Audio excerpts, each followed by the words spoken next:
नमस्कार, मैं हूं अंकुर और आप देख रहे हैं सत्य हिंदी का न्यूज बुलेटिन। एक नजर अब तक की सुर्खियों पर। सुप्रीम कोर्ट ने चुनाव के दौरान ईवीएम के जरिए डाले गए वोटों के साथ वीवीपैट पर्चियों का मिलान करने के निर्देश देने की मांग वाली याचिकाओं पर गुरुवार को अपना फैसला सुरक्षित रख लिया। जस्टिस संजीव खन्ना और जस्टिस दीपांकर दत्ता की पीठ ने सुनवाई के दौरान कहा कि हर चीज पर संदेह नहीं किया जा सकता और याचिकाकर्ताओं को ईवीएम के हर पहलू के बारे में आलोचनात्मक होने की जरूरत नहीं है। ईवीएम वीवीपैट मामले पर सुप्रीम कोर्ट में आज सुनवाई हुई। याचिकाकर्ताओं की तरफ से दलील दी गई कि व्यवस्था होनी चाहिए कि वोटर अपना वीवीपैट स्लिप बैलेट बॉक्स में डाले। इस पर जस्टिस खन्ना ने सवाल किया कि वोटर के निजता का क्या होगा, इससे तो पता चल जाएगा कि उसने वोट किसको दिया है।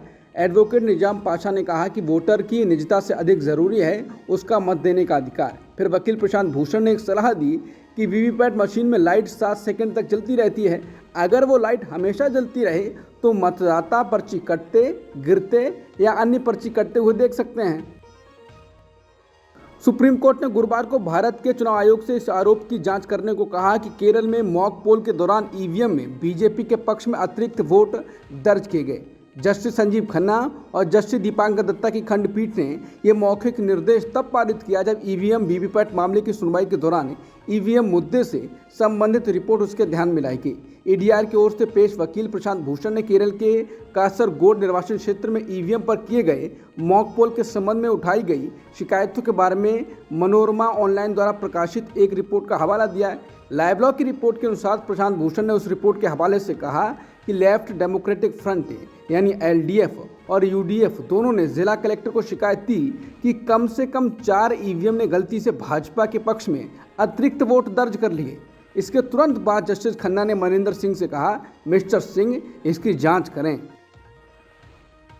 जैसे जैसे 2024 के लोकसभा चुनाव नजदीक आ रहे हैं, सभी पार्टियां पारंपरिक प्रचार अभियान से परे अपनी पार्टी की उपस्थिति को मजबूत करते हुए डिजिटल में प्रवेश कर रही हैं। CSDS लोकनीति द्वारा किए गए इस अध्ययन में बीजेपी और कांग्रेस के 5 प्रवक्ताओं के एक्स हैंडल की निगरानी की गई।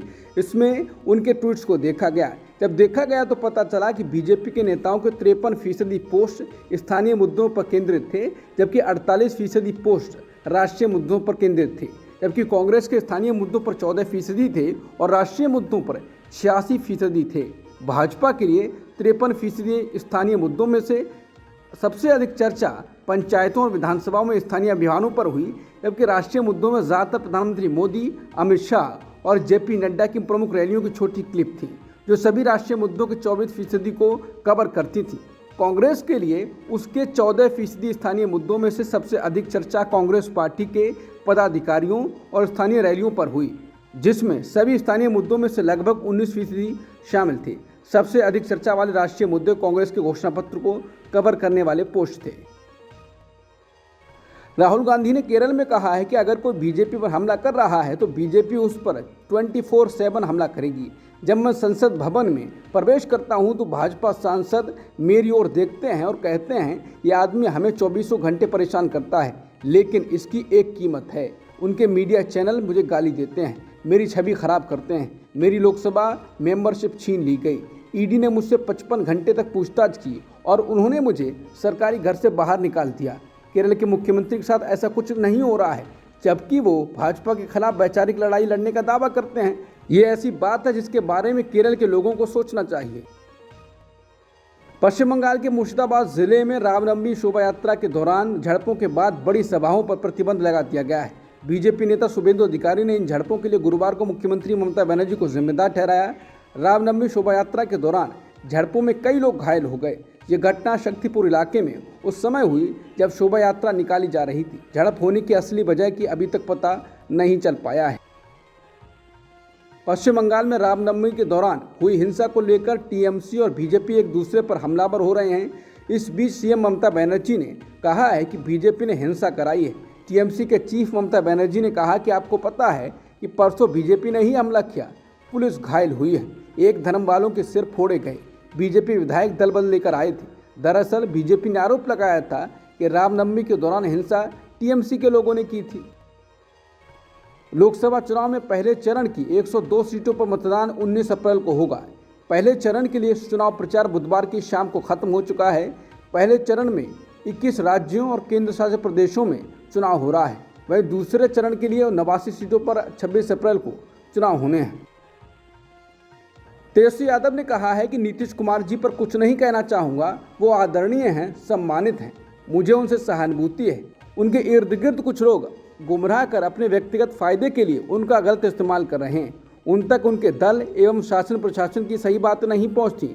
विपक्ष की तो छोड़ ही दीजिए, उन्हें अभी तक इसका एहसास नहीं हो रहा है, लेकिन बाद में होगा। उनका दल और लोग भी पछताएंगे, लेकिन तब तक चीज़ें हाथ से निकल चुकी होंगी। उन गिनती पर लोगों ने उनके साथ क्या क्या किया है, उनको छलबल से कैसे भ्रमित किया, ये सब आगे लिखूंगा। अभी आलोचना करने का समय और परिस्थिति नहीं है। मैं हमेशा उनके साथ बेटी की तरह खड़ा रहा। मैं उनके स्वस्थ जीवन की मंगल कामना करता हूं। दिल्ली के मुख्यमंत्री अरविंद केजरीवाल शराब घोटाला मामले में तिहाड़ जेल में बंद हैं। इस बीच दिल्ली की राउज एवेन्यू कोर्ट में केजरीवाल की याचिका पर सुनवाई के दौरान ईडी ने दावा किया कि वो मेडिकल आधार पर जमानत लेने के लिए जानबूझकर मीठा खा रहे हैं, ताकि उससे उनका शुगर लेवल बढ़े और उन्हें मेडिकल के आधार पर जमानत मिल जाए। टाइम मैगजीन ने साल 2024 के लिए 100 सबसे प्रभावशाली लोगों की लिस्ट जारी की है। इस लिस्ट में पहलवान साक्षी मलिक को जगह मिली है।